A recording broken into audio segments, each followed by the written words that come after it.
I rarely post a picture up of the title of an article, but in this instance, I had to because just reading the title alone made me laugh. And Caressa McKnight was the one who sent me the article, and I had replied back to her in an email and said, this entire article made me laugh. And she said it made her laugh too when she had to take a sip of Henny just to get through it.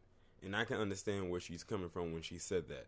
Because just the title alone made me chuckle, but reading the rest of it made me laugh even harder. Now, before I get into the article itself, this is not me throwing any support to the conservative side when it comes to this whole political thing. Because I know where I stand as far as all of this goes. And that's with neither one of them. I would rather see both of them just clash and I just sit back and watch the sparks fly. Because I have a feeling that's what's going to end up happening eventually anyway. But you see this article right here on BuzzFeed News that says Democrats are freaking out about pro-Trump messaging to occasional black voters. Basically, it seems to me that the Democratic Party is losing their minds because the conservatives, or the Republicans as I like to call them, are doing what they have been historically known to do when it comes to black voters. That's what they're scared of. I said, well, isn't this the pot calling the kettle black? Y'all can't even afford to be mad.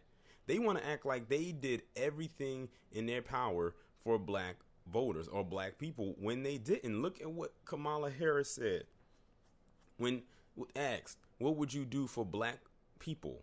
Or would you, when they talked about reparations, and she was like, no, I'm not going to do anything specifically for them.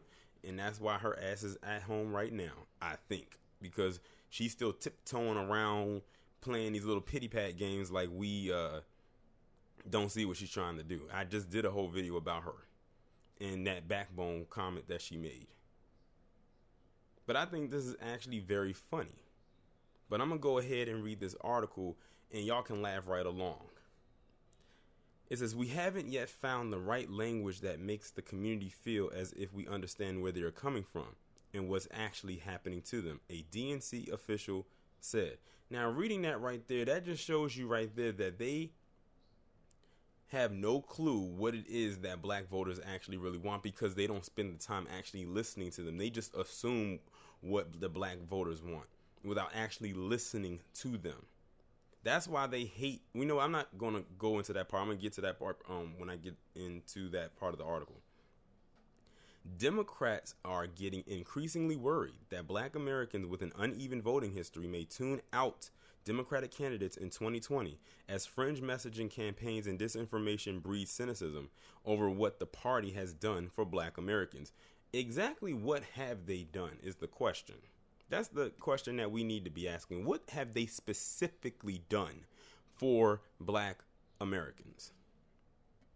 Because I remember back in the 90s, they created the three-strike rule or the three-strike law and all these prisons and everything like that. I'm trying to figure out what specifically did they do for us. It seems like there was a lot of stuff that they did specifically to us rather than for us. And they want to sit up there and act like they don't know what the hell is going on. Democratic National Committee sources told BuzzFeed News the party is tracking a new set of loosely organized online movements that officials believe are trying to steer black voters away from the party or from voting altogether. The groups are varied in their approach but share a common thread of deep suspicion of the Democratic Party and an apparent determination to seize upon the hypersensitive political moment in a country with a deeply troubled racial past. The party is paying particular attention to the American Descendants of Slavery, or ADOS, a group that believes reparations should be paid solely to Americans who can trace their lineage back to the people who were themselves enslaved. The group had previously been under suspicion being made up of bots, and we know where that came from. And the people who made that up are the people who are, quote-unquote, Democrats. Like your Joy Reids and your Roland Martins and all of those people on lamestream media. They were the ones that came up with that crap. Blexit, a new outfit led by young black conservatives arguing a vote for Donald Trump is a vote against widespread immigration and abortion standing in the way of black middle-class family values, and Foundational Black Americans, an ADOS rival founded by independent filmmaker Tariq Nasheed. The groups want black voters to freely think about the impact of decades-long loyalty to the Democratic Party, even as black leaders have been at war with the party for years over resources and inclusion. See, now this is the part where they're trying to make. See, it's that whole thing they're trying to. It's like they're trying to pull us on either side. See, they're basically, this article is telling on themselves. The Democrats and the Republicans know they need the black vote. It's just a matter of who can get the most to vote for which side. And then they'll give you empty promises of what they're going to do and then not fulfill their promises. To be honest, I think both sides are scared right now. But definitely that Democrat side more so, because they've historically had way more of a black populace be on their side. And this is like for the first time ever where that's not happening. And I think that probably scared them when Hillary lost in the first election. But that wasn't black people's fault, though. And they know that. Democrats often repeat the refrain that the party would never take black voters for granted. Inside the party, though, political advisors think it's likelier that not the most marginal voters, Obama voters who skipped the midterms, and sporadic voters, those who are harder to persuade, have had at least some exposure to anti-Democratic Party message. In some cases, party officials said black Americans' dim view of the job Democrats have done governing in recent decades is colored by a grim economic outlook and uncertainty about the future. The new anti-democratic groups want to appeal to black Americans with a populist message rooted in ethnic, cultural, and economic identity they say is untethered to the Democratic plantation mentality, a political trope first used by black Republicans in the 1960s. In interviews, black Democrats said the party itself is partly to blame. Party leaders failed to further understand the voters who had boosted them at the polls. Well, would you look at that? That reminds me of that guy down in, I keep forgetting where he's from, and I know y'all keep telling me, but I keep forgetting. Y'all know who I'm talking about, the one who had all those black women go out there and vote for him, and I keep asking, what has he done specifically for black women except just get him into that seat? And to this day, I still hear that he's done nothing. And these are people who are Democrats who are saying this. This isn't some outside source who is not connected to the party saying something to make it seem like it's completely biased. This is coming from people from within who are having the complaints.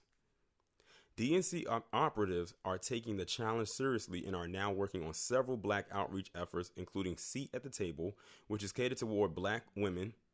There you go. What did I just tell y'all? What did I just tell you in the previous video about that backbone comment? And look at what the name of the organization is. Seat at the Table.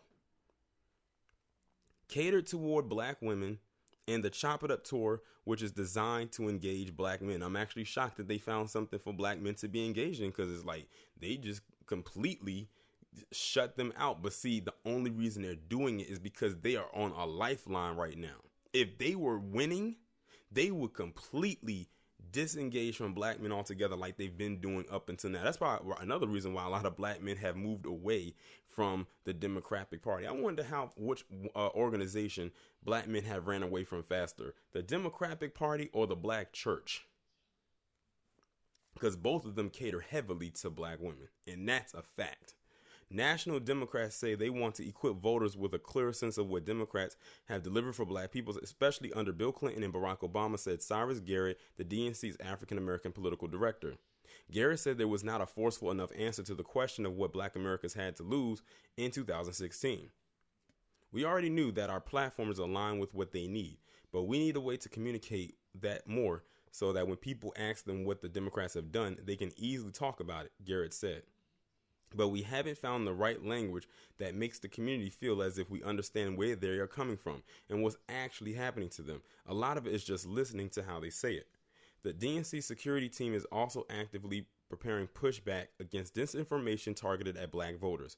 Bob Lord, the DNC's chief security officer who was brought on to strengthen the party's cybersecurity infrastructure after the DNC was hacked, and decried the inauthentic behavior of bad actors who aim to mislead black voters and dissuade them from participating in the 2020 election. When they say something like that, you got to question this. Is all the information put out there, is it really misinformation, or is it misinformation in your eyes because you're losing the voters? The security team at the DNC is aware of these threats and constantly working to monitor inauthentic behavior so that we can alert our candidates and platforms and help maintain the integrity of our election process. The 2016 election marked a turning point for disinformation aimed at Black Americans. The Senate Intelligence Committee released a report in October detailing how Russian trolls, there we go, that Russian bots thing, masquerading as Americans through the internet research agency used social media to wage an information warfare campaign designed to spread disinformation and societal division in the U.S. during the 2016 elections. The report said no single group of Americans was targeted by IRA information operatives more than African Americans, and that race and other related issues were the preferred target of information warfare. Brandon Gassaway, the DNC's national press secretary, said campaigns are fundamentally different now. I think 2004 is when we crossed that new frontier, but 2016 began the phase of disinformation, now at a level of sophistication that has risen to a point where it's being used to mislead Black people in particular. See how they keep saying that Black people are constantly being misled and misled and misled? Like I said, it's all because they're losing them. And it's not even about them being misled per se. It's just the fact that this is the thing. When Black people are becoming more aware of what's going on in their surroundings, then they want to call it being misled. But if they are not aware of their surroundings and they're just, following like sheep's being led to slaughter, then it's all good. It's just the fact that for years, Black people have been very politically unsavvy. But now that the tides are starting to turn into becoming politically savvy, and with the help of social media and some powerful voices, now they're getting scared, they're getting shook, and they don't know what to do. So they put out these inflammatory statements like these Russian bots and whatnot to try to stir something up. But even that, as of late, is not working. I don't think it was working even when they first conjured it up. Trump's re-election campaign strategy indicates that Black men will be a major target next year. Did y'all hear that? Trump's re-election campaign strategy indicates that Black men will be a major target next year. They are planning to do, the Republicans are planning to do to Black men or with Black men what the Democrats have done with Black women. All I can say is vote at your own risk. Just know what you're voting. If you plan on voting, just know what it is. But they said that Black men will be a major target. See, the thing is, they know they can't get Black women. They know they can't sway them off of that plantation. So they're saying, oh, let's just pull the Black men over here. But you know what? That is nothing more than a conquer and a divide. That's all that really is. Because then what's going to happen is if Trump gets reelected, look back to this, and they're going to say it was Black men that sent them over the hill. They tried to do that when Hillary lost back in 2016. But I'm like, if y'all look at the exit polls, Hillary, she won the popular vote, but the popular vote doesn't determine the win. It's the electoral vote. And it was over 50%, probably over 60% of white women that voted for Trump. But they casually left them out. It says last month, Trump headlined the launch of Black Voices for Trump at an event where speaker after speaker said that Democrats had prioritized immigrant families over citizens and that the Black community had a very limited time to change that trajectory. That narrative is running up against a counter narrative on the left. In the Democratic presidential primary, candidates have expressed wide support of H.R. 40, a bill that would charge a commission with the gargantuan task of parsing slavery impact on America and recommending possible remedies. And they put that in quotations. The bill is sponsored by Representative Sheila Jackson Lee, I her, of Texas, who was a lifelong Democrat. The rapper and activist Talib Kweli, that fool, who has been an ardent critic of ADOS and Brexit and clashed at times with their leaders over the course of the past year, said he applauded the DNC's recognition of their threat. Of course he would. My parents came from a generation where Black people voted Democratic, and my generation was sort of the first to be like, hold on, why are we automatically giving these people our power? There are progressive, pro-Black, compassionate Black people that agree, with the basic premise that Democrats have taken Black folks for granted. And Brexit and ADOS are able to take advantage of where Democrats have failed and push an anti-Black or pro-GOP agenda, he said. Asked why he had decided to put his name on the line, As an activist to oppose the groups publicly, he said, "I'm confused as to why we're not all doing that." That doesn't sound like a very good answer, because they specifically asked you why you decided to do that, and you come back and say you're confused as to why not everyone. That's not a good enough answer. That's just a dance around. That's just a waltz around answer. Other black activists are also warning how pro-Trump groups or malicious actors can use black Americans' history to move them away from Democrats. We know we have a very messed up story, Shireen Mitchell, and that's the person that Professor Black Truth just recently did an essay on. Very good essay, by the way. Who founded the group Stop Online Violence Against Women, who told BuzzFeed News, "Victimization and trauma is being used by bad actors, and some people in politics want to talk about it and some people don't." Naila, I'm probably mispronouncing her name, Amaru, a Democratic strategic and consultant, said it should come as no surprise that the new group seemed to be catching on. "My frustration as an operative who works in grassroots organizing in the DNC and the Democratic Party, talking about politics at a very high level, and we lose the opportunity to talk about what values those policies are rooted in. People who breathe and eat politics don't give a damn about 30,000-foot level of public policy. They just want to know how it's going to help them. And at the most foundational level, the Democratic Party has struggled with answering that question. The DNC has grown accustomed to a black electorate that saw not voting as unfathomable and has to adjust to a new generation that doesn't know or doesn't think it should vote for Democrats just because prior generations did. What the anti-liberal groups are trying to do is tap into a visceral emotion," and Amaro said, "The DNC has yet to understand how effective that can be. When stripped to its essence, people are responding to emotion and fueled by their circumstances and those people around them and online. They're really just thinking at a base level. This person is frustrated and angry, and I am frustrated and angry."